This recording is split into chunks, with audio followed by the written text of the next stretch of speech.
En entrevistas con los psiquiatras, Francisco aseguró estar muy enamorado de María Ángeles y expresó su deseo de casarse con ella y, a ser posible, exculparla. El 10 de julio de 1989 comenzó el juicio contra Francisco Sánchez y María Ángeles Carretero por un delito de robo con homicidio. La fiscal, tras hacer una exposición de los hechos, pidió para los encausados una pena de 110 años, 60 para ella y 50 para él. Durante la sesión, Francisco se encerró en su amnesia asegurando que tenía el mono y que le dio un ataque de epilepsia antes de abandonar el lugar del crimen. Según él, se dio cuenta de lo ocurrido cuando ya estaba en casa. Posteriormente, aseguró que sus padres y sus abuelos también eran enfermos mentales. María Ángeles hizo un dramático relato de su adicción a las drogas desde los 15 años, asegurando que el día de autos estaba bajo los efectos del síndrome de abstinencia. Los peritos y psiquiatras insistieron en que el crimen se había producido no por el móvil del robo, sino por el llamado síndrome de Amok o de la rabia homicida, por el que los acusados fueron por la casa como un relámpago, apuñalando a diestro y siniestro. Los abogados defensores se apoyaron en el informe de los psiquiatras y achacaron los crímenes a la frustración de no obtener el dinero y a los insultos de que fueron objeto. El letrado de Francisco Sánchez solicitó para él la exención de responsabilidad criminal por considerar que se le debía aplicar la eximente completa de trastorno mental transitorio. Por su parte, el defensor de María Ángeles Carretero solicitó para la procesada una pena máxima de 8 años y un día por el homicidio de su tía Benita. El tribunal consideró a los dos procesados autores de un robo con homicidio y otros 2 delitos de homicidio, con el agravante de haberlos cometido en el domicilio de las víctimas. María Ángeles Carretero fue condenada a 27 años de reclusión mayor por el robo con homicidio y a 2 penas de 12 años por cada uno de los homicidios.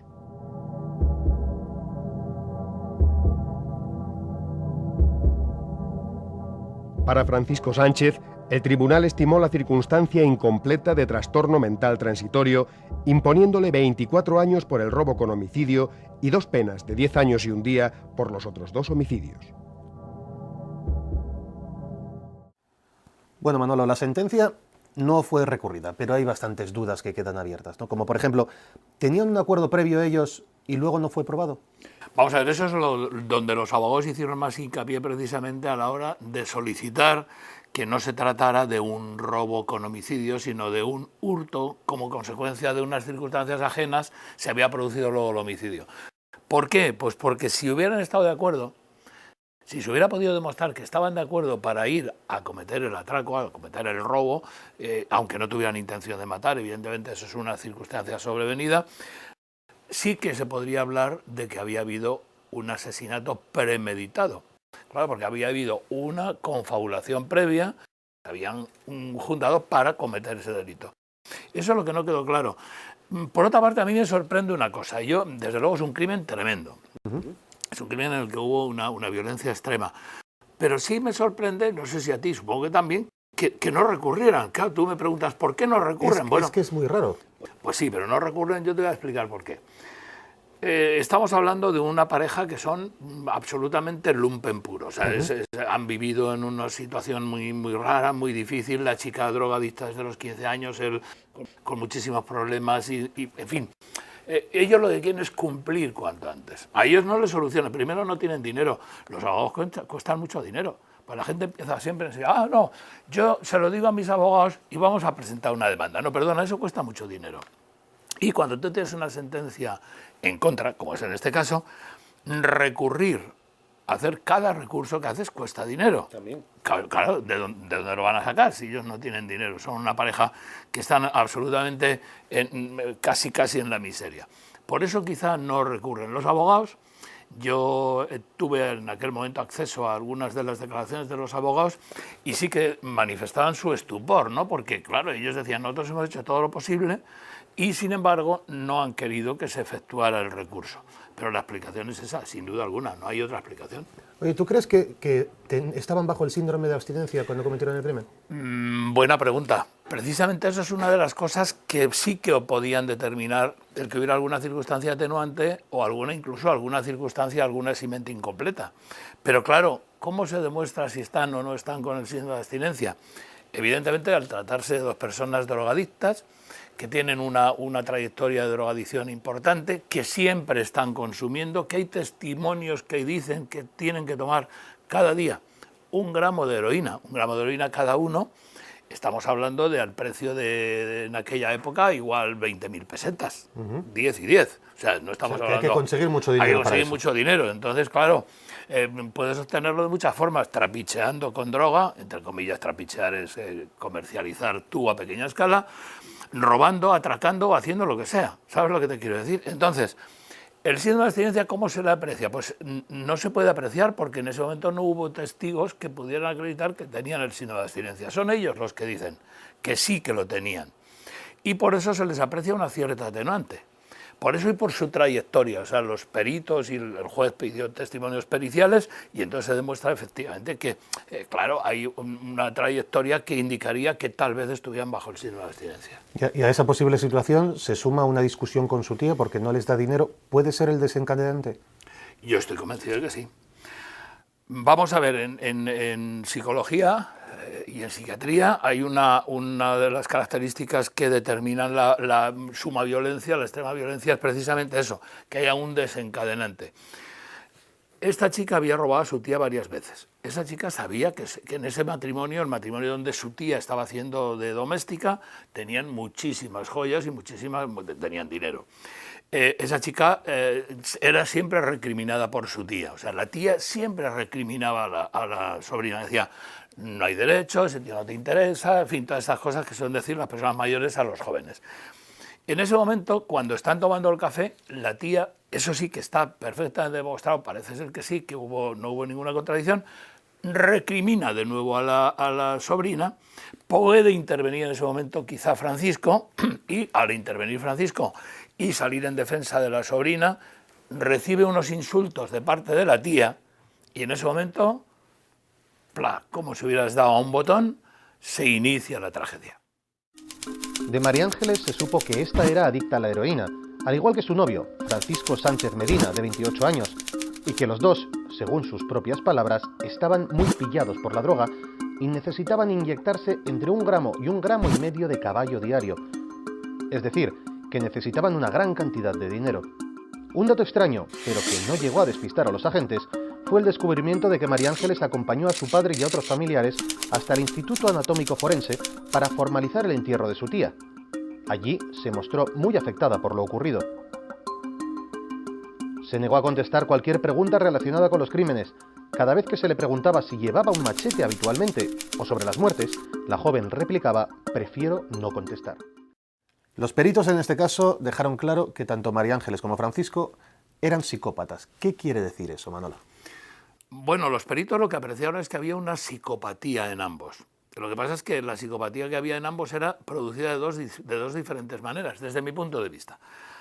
La muchacha, María Ángeles, es una niña que empieza a drogarse con 15 años, que tiene unas relaciones muy difíciles con gente, que conoce a este chico, que este es un chico mayor que ella, casado, con una serie de problemas, y entonces esa drogadicción permanente lo que le va generando es un deterioro, evidente deterioro, que al final determina esa psicopatía.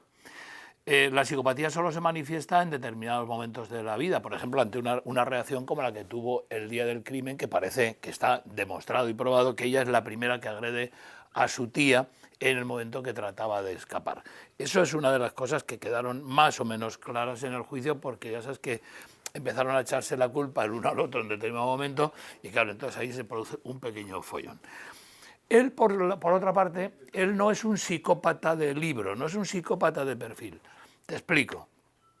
Él es una persona que tiene ataques epilépticos, tiene algunas dificultades mentales y, por lo tanto, dificultades que le son apreciadas, por cierto, como una cierta atenuante en el juicio, por eso le condenan más a ella que a él. Condena él, claro. Menos condena él que ella.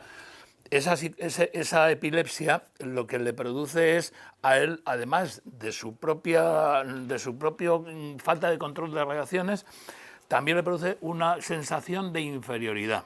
El complejo de inferioridad le llamaban el orejas, todo el mundo en plan despectivo.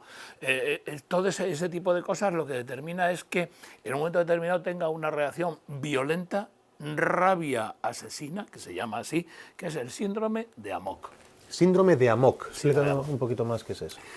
El síndrome de Amok es un síndrome de que se produce en una situación de extrema violencia que se produce en un momento determinado ante una serie de circunstancias. El ciudadano que sufre síndrome de Amok, cualquiera no puede tener un síndrome de Amok. Tú, por ejemplo, pues no, Dios no lo quiera, y ni cualquiera, ¿no? O sea, pero sí... Tiene que haber un cierto perfil Claro, y una cierta situación. Efectivamente, hay perfil y situación. Él tiene un perfil que es adecuado para el síndrome de Amok, que es falta de autoestima, sensación de inferioridad, un problema físico, en este caso psicológico, que se le produce como consecuencia de los ataques epilépticos. Lógicamente eso es un determinante, es algo que le hace, que lo predispone a tenerlo. Y el síndrome de Amok es una situación tan estresante ante una situación por ejemplo, si él hubiera reaccionado y que reacciona ante los insultos que la tía hace, que la tía hace objeto a su sobrina, y él reacciona con ante ese estímulo, en ese momento pierde la conciencia de lo que está haciendo. Él no es consciente de nada. Está como poseído, ¿no? O sea, él no se entera. Esa situación, fíjate, en la Edad Media, un síndrome de Amok que motivaba una reacción de este tipo decía que estaba endemoniado. Se hablaba de endemoniados, que estaba poseído por el demonio. No, ¿qué va? Es este síndrome, es un síndrome que se produce por estas situaciones. Él en ese momento no es consciente de lo que hace. Apuñala reiteradamente, vuelve a apuñala por la espalda. Incluso en este caso, fíjate que se produjo que llegaron al hecho de rematar a las víctimas. Claro, porque no les interesaba dejar testigos. Y luego hay una situación que se produce cuando el síndrome de Amok, cuando tiene la bajada, se produce una situación de tranquilidad.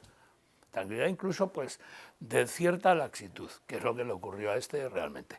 Incluso luego las reacciones de ellos pues son a posteriori, son también un poco raras. Sí, lo de ir al funeral, al velatorio. Vamos, lo de ir al funeral es que se te ponen los pelos de punta, pero que sepas una cosa, Miguel Ángel, muchísimos asesinos en la historia de la criminalidad van al funeral de sus víctimas. La policía siempre dice, cuando no sabe quién ha sido el asesino, siempre dice, al funeral. El que más llora, el que más se rasga las vestiduras, el que más se mesa los cabellos, ese es el sospechoso número uno de haber sido el autor del crimen. O sea, siempre el criminal regresa al lugar del crimen y en este caso siempre acompaña o casi siempre acompaña a las víctimas de su propio crimen. Cosa muy curiosa. Empezamos a salir juntos y a los 3 meses empezamos a vivir juntos. Y nos queríamos casar, pero la cosa se torció y salió todo mal. Al poco tiempo conocí a sus padres y a toda su familia. Pero a su tía yo no la conocía de nada, y menos dónde vivía, hasta el día que fui.